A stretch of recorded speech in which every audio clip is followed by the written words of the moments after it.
Becoming a self-made success is the hope of many people spanning a wide variety of industries. Whenever we see someone who is able to pull themselves up by their bootstraps, starting from the bottom of the ladder and climbing to the top, it provides aspirations for those of us in the same situation.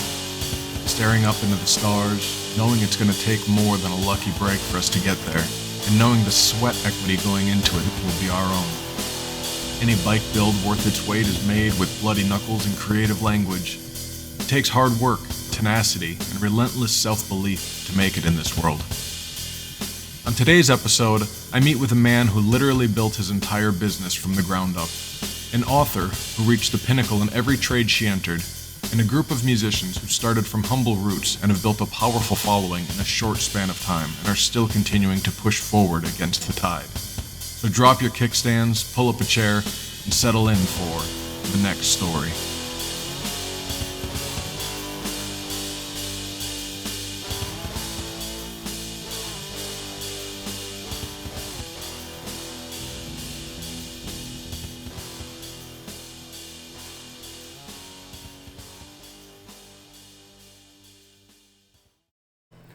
Hello, and thank you for tuning in to The Next Story. I'm your host, Justin DeMilan, and I'm here today with Andy from Motorhead Motorcycles. How you doing, Justin? I'm doing great. How are you? I'm all right. Thank you for having me here. You've got a coming. fantastic shop here, and Thanks. I'm super excited to get everybody educated on what you got going on here. Cool. I appreciate that. So how long have you been in business here? We've been here for 8 years. Nice. And we are here in Stony Point, New York? Yep.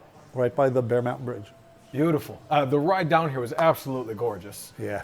Some of the best riding, in my opinion. Yeah, this is wonderful. And you're right close to the water here, too, on the Hudson. We are. You can't see it from here, but we are. We're pretty close. So how'd you get your start in this business? I've been on bikes since I was a kid. My first shop I opened in 2001, BF8 Cycles. It was great. And then we closed, stuff happens, right? And they're motorcycles. They're motorcycles. I can't say any more than that. They're motorcycles. Sure. How can you not love it, 8 years, that means you survived COVID. Survived COVID. Not a lot of businesses survived COVID. I know that. Well, I got to be honest. It was probably the best thing that happened to us because everybody was riding their bikes. They were breaking everything. So, they were out riding by themselves, or even if there were two people, they're not like within 6 feet of each other. So it worked out really great, Okay. It was awesome. Yeah, but we were still here, but no, we didn't allow anybody in. They had to, leave their I talked to them either through the door or over the phone while they're out right outside the shop, and I make them put their keys in the drop box. We'd work on their bikes, and then we'd disinfect everything before we had to put it outside. Luckily enough for me, we were able to stay open, and it was a good year, man. It was a good year. Last year was not a good year. No, what happened last year? Well, it rained every weekend. Okay. And what happens, right? Yeah. So if it rains every weekend, no one's riding their bikes on the weekends. Most of us have day jobs, and we may ride in the evenings or ride to work and back, but if it rides on the weekends, you're not doing those 200, 300, 400 mile runs. Yeah. I started doing more and more wedding stuff, bridal shower, groomsmen's flasks, that kind of stuff, all with the laser stuff, because I got to subsidize my money somehow. I mean, I use that all the time here for doing derby covers and cool, very specific stuff for people. So you do all that stuff in-house? All in-house. Nothing leaves. The stuff that, if I send something out, it's usually a paint that I can't match, and I have the guy. Big A's Paint, it's Adam. They're the best. So we paint, we powder coat all in-house. We have a dyno, we do a lot of motor work, and we get really good numbers. And I hate to call any bike mediocre, but you get rid of mediocre completely. You take a bike and you turn it into something to behold. we love what we do here. Okay. So if somebody comes in, and let's just say I start to talk to the gentleman or woman, and they're like, oh, I want to go fast. I want to go fast. I'm like, well, how fast is your pocket? Because there has to be a budget, right? Because horsepower isn't cheap. Yeah. Every motor is very, very different. And a lot of people don't understand. Now, the metric bikes are a much different breed. They're very stringent, those motors. Hondas, Kawis, Suzukis, those engines are super tight. Tolerances are like ridiculously on spot, on point. Harley motors are great, but I know everybody has witnessed and have gone through this themselves. I have the same year, same exact bike as my pal. It's the same year, a month off from his bike, and he smokes me. We have the same bike, same exhaust, same intake, everything, and he smokes me. So how does that happen? Well, what a lot of people don't think about is, so let's say they're casting the cylinder, right? Is there more nickel than aluminum and whatever else the alloys they're using? It depends on that mix that day, right? So if there's more of one than the other, it's going to change its thermal characteristics. Okay. Then, they put their sleeve in and they cut it, right? So we're talking hundreds of thousands of cylinders being cut, right? Think about this. Right. So you have this beautiful CNC mill, and there's a life expectancy on every end mill bit or bore bit that they use. But is it at the beginning or at the end of its life expectancy? So when you throw that into the mix, if it's brand new, nice tight tolerance, might be a little slower than a loose motor, because a loose motor is a fast motor. And I know I'm going to get trashed about all this. I know, and it's okay, guys. It's all right. I could take it. I'm a big boy. The reality of it is, they're not the same. They're not. And why your best friend has a bike that's a year, the same year, but a month older and or newer, and he's smoking you, is because of those factors. So now you mentioned a lot of the foreign manufacturers as opposed to Harley. What are they doing different? Well, than Harley does? everything. Number one, well, no, and it's not. I love Harley Davidson. Oh, I'm unquestionably, not going to sure. ever bash, the mother of invention, in my opinion. Even though they're not, but to me they are for America. But the reality of it is, all those metric bikes, they aren't set up in an offset V-twin. So like the rear cylinder's off about 2 to 5 degrees. Originally it was because, manufacturing processes weren't there. They were doing it, way back in the day. Okay. That's how they get that potato sound, right? Right. In 1984, when they came out with the first Evo model, in 83, really 82, when Willie bought back Harley, they went to Porsche. Porsche has designed and tooled every Harley Davidson motor since, to this day. Wow. That's why they work. Evos were bulletproof. Yeah. They were great motors. They were bulletproof. Twin cams, what I've gained, I guess, to learn, what I've kind of figured out is when you have a huge incorporation and you farm out your design, not your design, your engineering, to a company like Porsche, who better could make an air-cooled Sure. engine. There is not another company. When it comes back, you're going to get the guys who are pinching those pennies, right?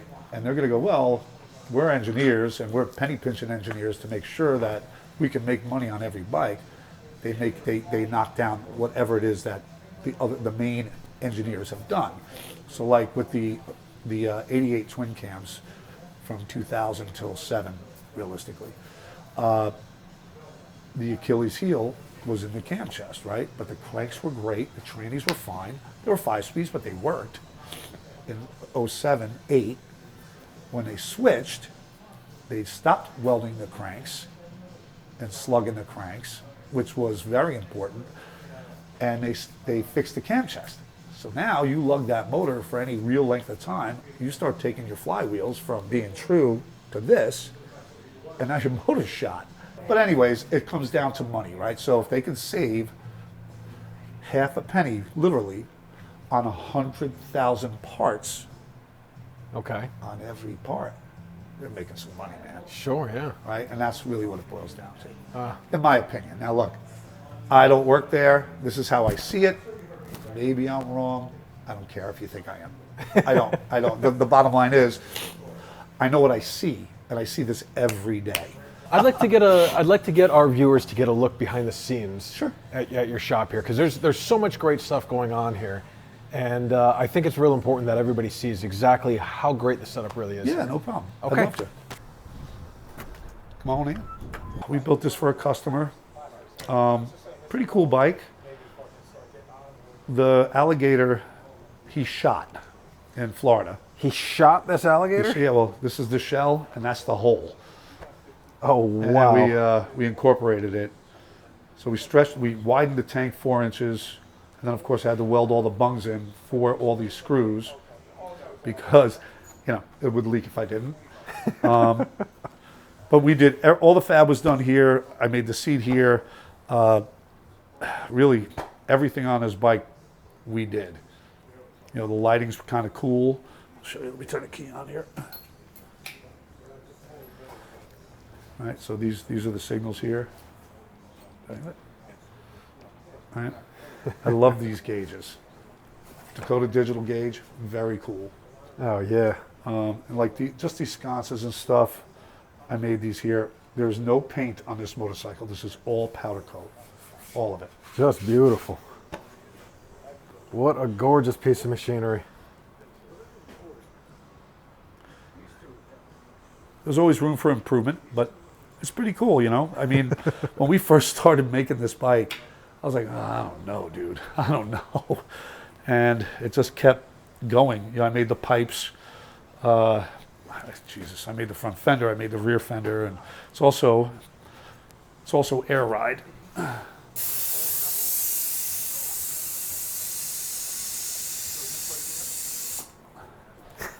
Kind of cool.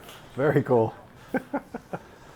Fantastic. Big old and what is this? What's the Triumph here? This was a factory Triumph bobber, and it was like almost like a bronzy brown color, it was matte.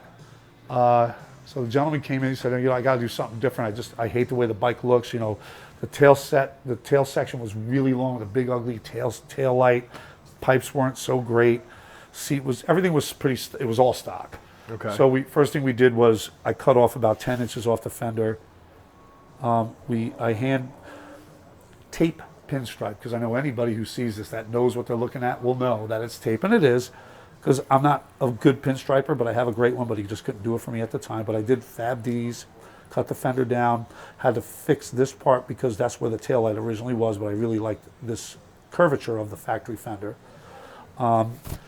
We painted that. The light, the tail of the seat is where all the lights are. All right, signal. Oh, that is cool. Brake. And the front too, I recessed the lights. They actually disappear in the hand grips or in the hand controls. Oh wow. Let me do that side there. Until you hit them. And they're pretty bright. Very, very cool. Silly little things like these very odd little velocity stacks. I mean, I must have had these laying around my shop and in my toolbox for years, and I finally used them, and they're cool as shit. And it actually didn't bother the bike as far as check engine lights and stuff. This stuff I did with a paint marker to bring it up in black. Powder coated these and then use that same tape to at least bring the silver in from the fender. You know, of course I made this part down here. Yeah, that part right there. You know, where it says Motorhead.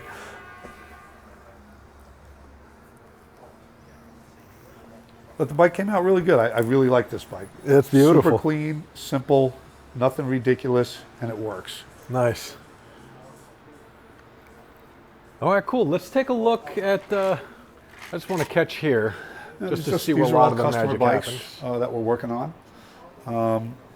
You know, this one we're actually ripping all the way down. We're going to do some custom stuff to that. I'm not exactly sure what I'm going to do to it yet. Okay. Luckily, I have some customers that are more than willing to let me just go.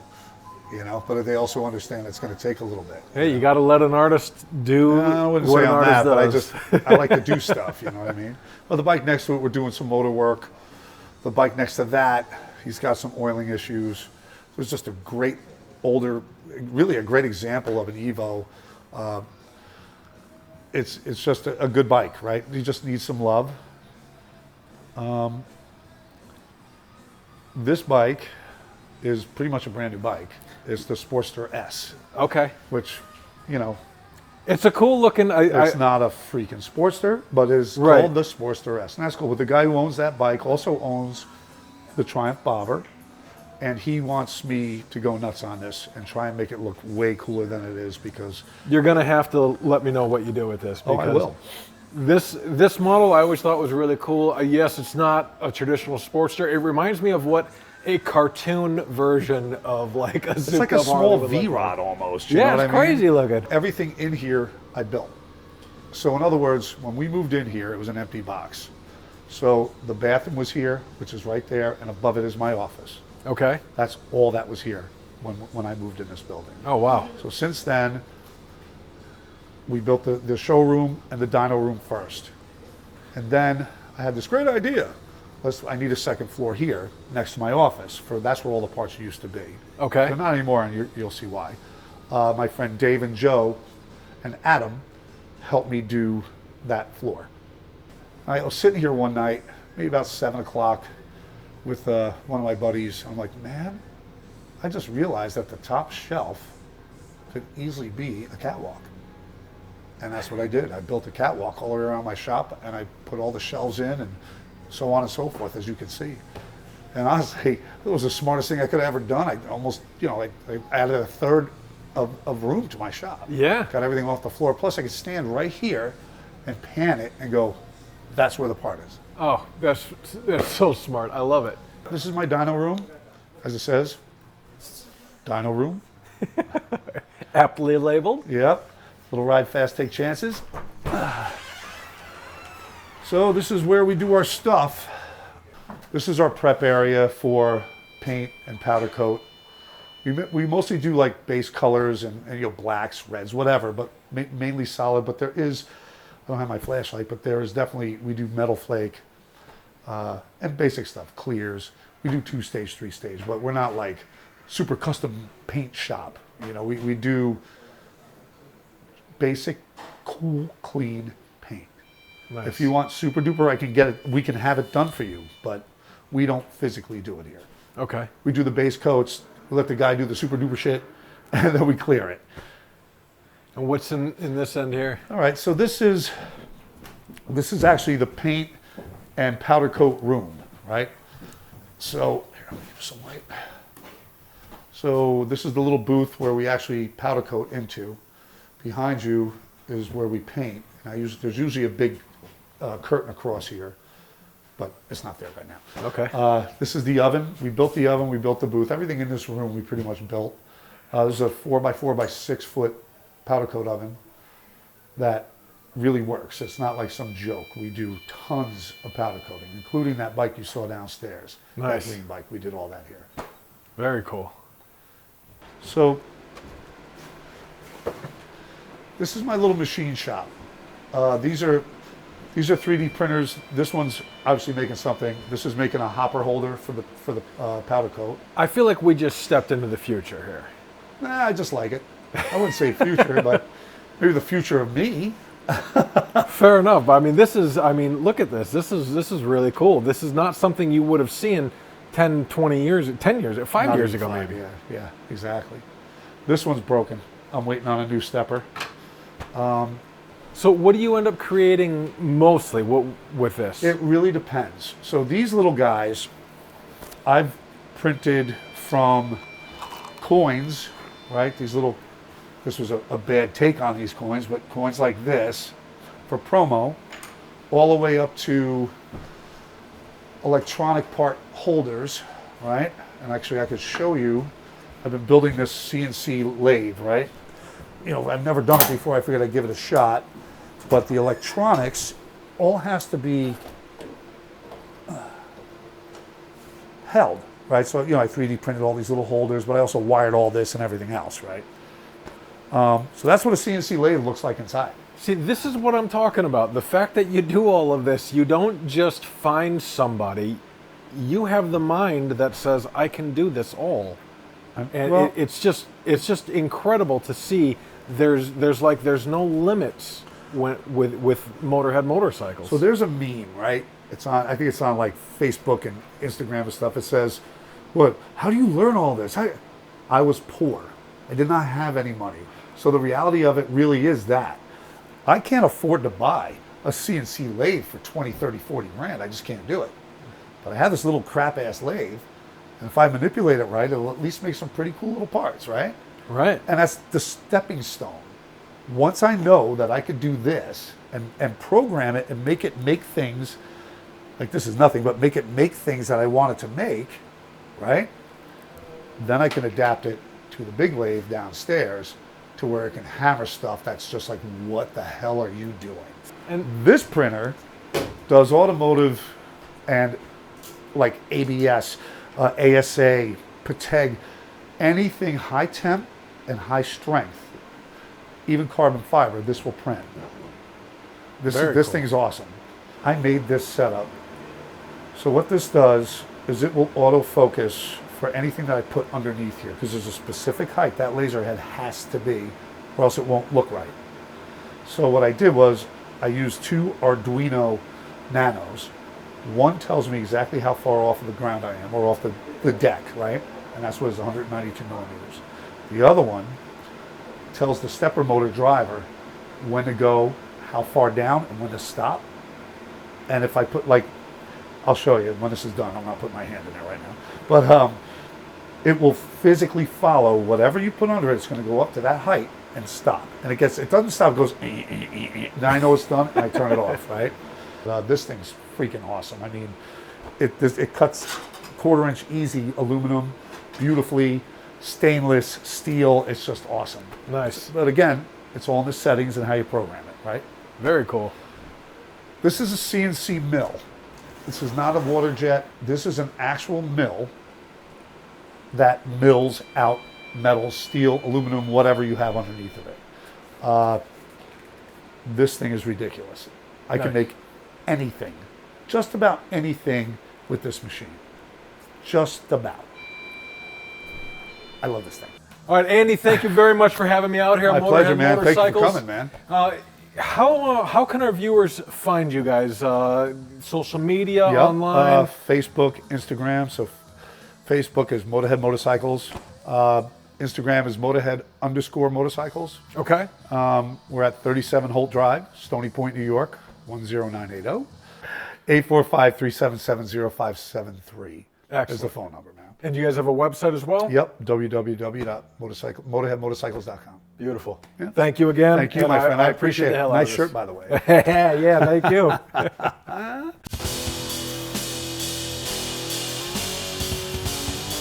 After speaking with Andy from Motorhead Motorcycles, I was completely blown away with his ability to adapt the tools at hand to create the visions in his mind. It brought me to wonder about what other places I could find such determination. Debra Every is an author who had succeeded as an opera singer, a bonds trader, and a business owner, and managed to skip past the dozens of rejections most authors face when getting started by writing a masterful novel.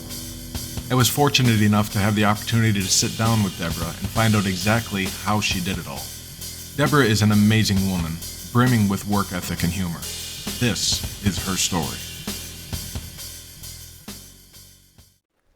Hello, and thank you for tuning in to The Next Story. I'm your host, Justin De Milan, and I'm here today with Debra K Every. How are you doing today? Doing great. Excellent. Great. So, I understand you have a very exciting book that's going to be coming out soon. I am very excited about it. I hope you'll be excited about it. I'm already excited about it. Well, it is a psychological horror novel called Dina Undone. Dina Undone. Yeah, which is actually the reason that I even started writing in the first place, because I actually didn't write anything until 2019. Really? Yes. I mean, I've done a lot of things. I was an opera singer. I was a bond trader. I had a restaurant. You did it. Whoa. What? You went over that way too fast. You were an opera singer. Yeah, I was. Yeah. A bond trader. Yeah. And then I owned a restaurant and won a Sophie Award. All that followed also. Okay, Yeah. so you did a bunch of amazing things and then became a writer. Well, as my father would say, how hard could it be? I mean, that's my rallying cry. No, but but I hadn't intended to. In 2019, my aunt, with whom I had a very complicated relationship, burnt her apartment down to a crisp and lived to tell the tale. Well, she sounds like a complicated person. She was a very complicated person. Our relationship was a very complicated relationship, but things happened when I started caring for her. And the doctors were flummoxed by it. Weird things happened to the point where I figured she's screwing with me. And that was what drove me to write. I'm going to give you an example. Give you an example. I'd like an example. Yeah, I'm going to give you an example. I was in her room one night. She was sleeping. I was sitting next to her. and I nodded off. And now this was not some apparition. This was a dream. I dreamed about my mother, who had died several years before. And I had dreamt that my mother was in the room, and she had put her hand on my Aunt Mary's forehead. And then I woke up. And my aunt woke up about a second later, and she looked me dead in the eye, and she said, "What would your mother say?" And that was the final straw on a whole string of things that was happening that was making me really think that she was messing with me. So I think that was the night that I went home and started writing. And the only thing that made sense to write for this story was horror. So that's what I did. I started writing a horror novel. And I worked on it for 9 months, and I had never written anything before. I put it aside for a week and read it, and it was a great big pile of dog doo-doo. It was one of the worst things I've ever read. It was embarrassing. I even made the mistake of showing it to people before I really understood how truly bad this book was. Okay. So I put it aside. I wrote a second book because at this point now I'm obsessed. I've become addicted to writing. You get up in the morning, you write till the nighttime, and then I found a way to write while I was in bed. So there was that. Finished that book. Nobody cared about it. Then I went back to this one, and I rewrote it, entered it into a competition, and won. And that, oh, wow. Yeah, and it led to a traditional publishing contract with Woodhall Press, and that happened last year. Wow, fantastic. So, right? How hard could it be? And so starting last year, I wrote a whole bunch of stories also, and I'll tell you what, it was crazy because I submitted 7 of them out there, and all 7 of them got taken. So I think that's kind of amazing. Wow. I know. And then Dina Undone just won another 2 competitions. Well, it won in 2 categories in the Independent Authors Awards. It won Best Debut Novel. I just found this out a couple days ago. It won Best Debut Novel, and it won Best Horror Novel. That is fantastic. And then it also was shortlisted for a Hawthorne Award. And the reason I'm telling people that I was shortlisted for the Hawthorne Award is that I'm not going to win. So I really want the street cred. Well, not with that attitude. I want the street. Well, actually, no, they've already picked the next round, and I'm not on it. But I can say that I was shortlisted. Okay. I want the street cred for that. So you've got 7 other books. 7 other short seven stories. Other short stories. Right. That were all immediately accepted. Because I showed them to a lot of people, but they got taken. And 3 of them are going to be in anthologies that are coming out this year. Oh, fantastic. Yeah, so that's very cool. And then I just got asked to contribute to another anthology. So now these other short stories, do you have a process that is similar with that as with this novel? Well, I would be embarrassed to say that I have a process, because somebody who started writing in 2019, I don't know, does she have a process? Okay. Really? But I will say that I have fallen into a rhythm to how I work. I think there's really value in reading what you've written in different forms. So, everybody writes double-spaced, and I do that on my computer. But when I read it on my phone, now it's single-spaced and it looks like a book. And for some reason, it seems different. I see it more clearly. And the other thing I do is, for all of it, so it really doesn't matter whether it's a novel or a short story, is I read everything out loud many, many times. I love the rhythm and the feel of words when you're saying them in your mouth. I love how it feels in your mouth, and I'm very focused on the sound of the words and the rhythm of the words, and it probably has something to do with my musical background. Sure. And I end up having a better sense of it if I read it out loud.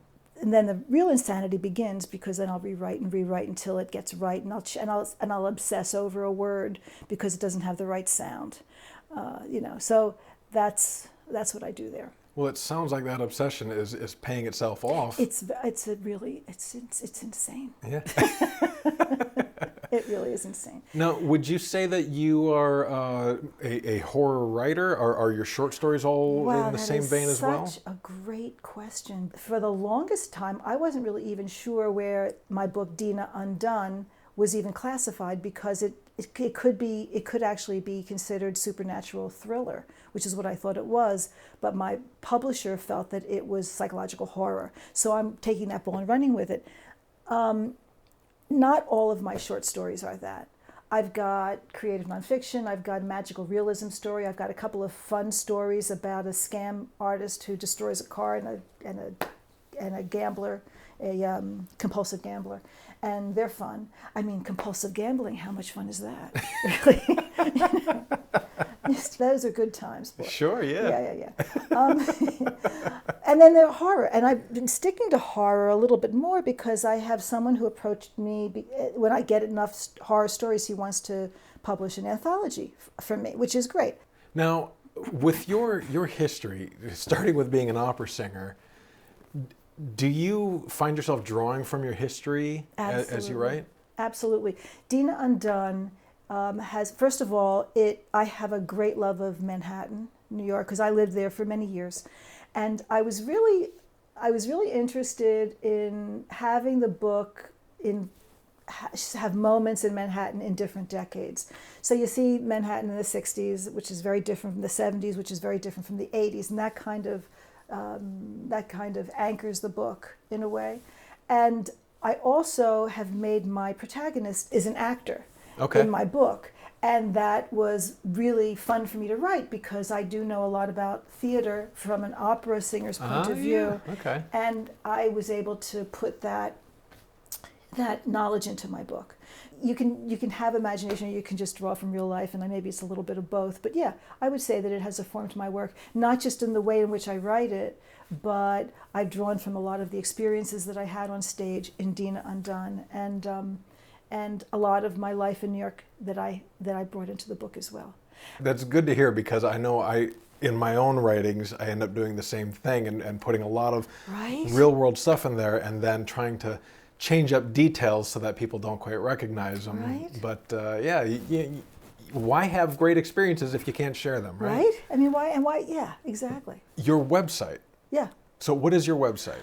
My website is Debra, Debra, K like in Catherine, Every.com. And you can get my book, which is coming out October 8. Okay. You can get my book you can pre-order it on Amazon and Goodreads and all of that stuff. Excellent. You can do all of that. And I understand you're on social media as well? Well, yeah, if you can. I hate to admit I'm with you. But it's a good thing. It is. Or as we say in my family, it's a Martha Stewart, but maybe nobody would understand what I'm saying. I have no idea what You know you're what saying. All right, then we're past that. That's kind of great. I'm not going to tell you. I'm going to have everybody just look it up. That's good. That's the mystery. I know, Yeah. it's a mystery. Maybe I'll do that next. Well, I mean, I never thought I would have been a horror writer. Never in a million years. But, I'm not a bloody, eyeballs popping out, severed limbs horror writer. If I would have picked a genre for myself, it would have been family trauma. Because I understand family trauma really, really, really well. Gotcha. One of those books that you really don't want to read because it just hits too close to home. Yeah. I mean, but what do you read? I'm very guilty of, never judge a book by its cover. Mm-hmm. I'm very guilty of judging a book by its cover. Everybody does. Yeah. Everybody I pick it up, does. I'm like, this looks like a good book. Yeah. It's ridiculous. Yeah. Yeah. But we do that. This looks like a good book, okay? Yeah. And then I read it. Now, what about books on tape? Do you listen to books? Yes, I love everything. What can I say? Yeah. So maybe you'll be a reviewer then. It's probably going to happen. Days. Well, thank you very much for taking the time to speak with me. It has been a real pleasure. Absolutely. Great.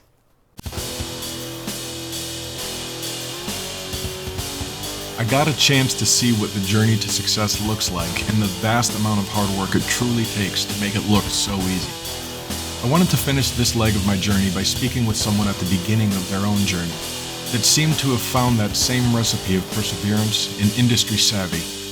This is where I found Dylan Ponzi and his newest project, the Sad Witch Collective.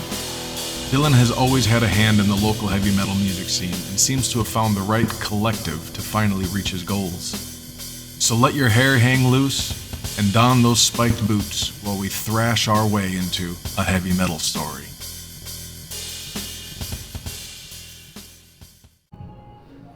Hello and thank you for tuning in to The Next Story. I'm your host Justin Desmoulins and I am here today with the Sad Witch Collective. It is awesome meeting you guys. I'm super excited for your show tonight. Do me a favor, go ahead and introduce yourself. I'm Dylan, I'm the vocalist. I'm Phil, I'm the drummer. I'm Abhishek, I'm the guitarist. I'm Scott, I'm the guitarist. I'm Mike, and I'm the bassist. All right, awesome. Tell me a little bit about your history. How did you guys get started? Well, me and this guy right here have been making music for a long time together. And we've been just trying for years to get a good group of guys together. On July 13th, 9 months ago to this very day, we invited this guy over to our house. Then Mike joined, and very recently, Abhishek joined us less than 2 months ago. So who's most to blame for your music? Who writes most of the music? We all do. Putting the collective into the name, right? Yeah, like, absolutely. Like, it's not one of those things where it's like, oh, I wrote this song, you wrote this song. No, we wrote the song. Yeah. As a group. All right, cool. So how'd you guys come up with the name? It's a little bit making fun of like Instagram and TikTok witch culture. Me being somebody who like actually has a little bit of background in like the witchcraft world, I do have a little bit of a background in it.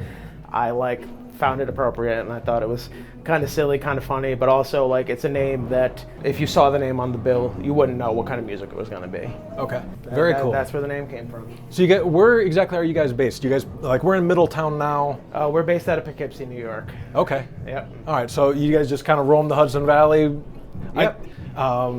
I've noticed here, coming out to, I've never been here before. We're at Quinn's Pins out here in Middletown, but looking at their list, there's a lot of metal shows, and I started looking around it. There's a serious resurgence of metal in Middletown here. Yes. Yep. And before Quinn's Pins was a very popular place, there was places like Sounds Asylum and the Skyline, which are both venues that don't exist here in Middletown anymore. And, was that COVID? I know COVID killed a lot of great businesses. It was pre-COVID. Pre-COVID, okay. Pre-COVID. Right. I got to open for Cattle Decapitation there. I got to open for Goat Horror and 3 Inches of Blood there. And they had a lot of really cool bands come to that little venue in Middletown. And, it was one of the more important places in my history. Cool. What was your, like, when you came into this band, what were you looking for, and did you find it here with this group? Pretty much. So, just for some context, I moved to the US like last year. So I was desperate to just start playing with somebody. Yeah. I think like the genre was important and... No, where did you move here from? India. India? Yeah. Did you play metal back in India? I did. Is there a big metal scene in India? There's a massive scene. We have a lot of people. so a lot of them are yeah. Yeah. That's so cool. Yeah, it was fantastic. But yeah, I think coming here and just seeing the scene is quite different here as well. Because in India, it's still way underground compared to the US. Like, kick-ass. Like, if you had to name 2 metal bands from India that everybody should hear. Oh, okay. I think Godless is huge. The Godless? death metal band. Okay. And I don't want to mess this up because I love their name, so I'll just come back. Give me like a couple of seconds. Well, while we're waiting to think about that, what are some of your biggest musical influences? Tool, Deftones. I also like to say like a Dillinger Escape Plan. I also really like La Dispute. I do a fair amount of spoken word in my set as well. Nice. There's one song I was listening to of yours where it's a very fast and building spoken word from what it sounds like, and you're just and the energy just keeps on climbing until it's just like an explosion. That is Defenestrate. That's the song that we're going to close our set with tonight. Awesome. Oh, I can't wait. So what is going to tear people's souls out tonight? What song is the one that is going to really... It's going to be our closer, Defenestrate. Okay. All right, cool. Well, thank you guys for taking the time and talking with me. I'm looking forward to your show here. It was great to meet all of you. Yeah. All right, thank you so much. Thank you so much for your time. Absolutely. Thank you for your time. You got it, man. You got it, guys. Oh, I remember the Indian band. It's Man Eating Orchid. Man Eating Orchid. I love the name. I've never heard of it. It's mathcore. Awesome. That's a cool name.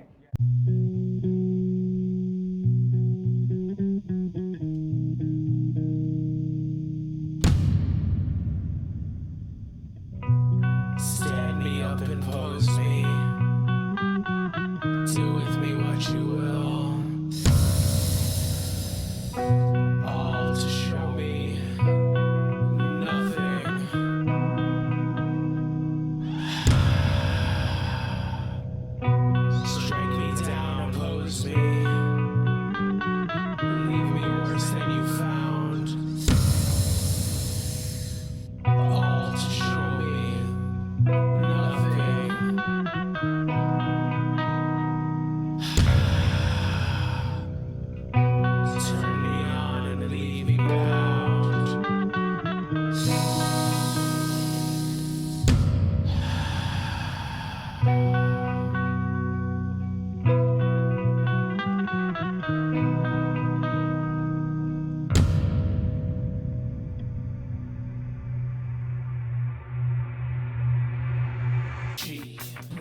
The seeds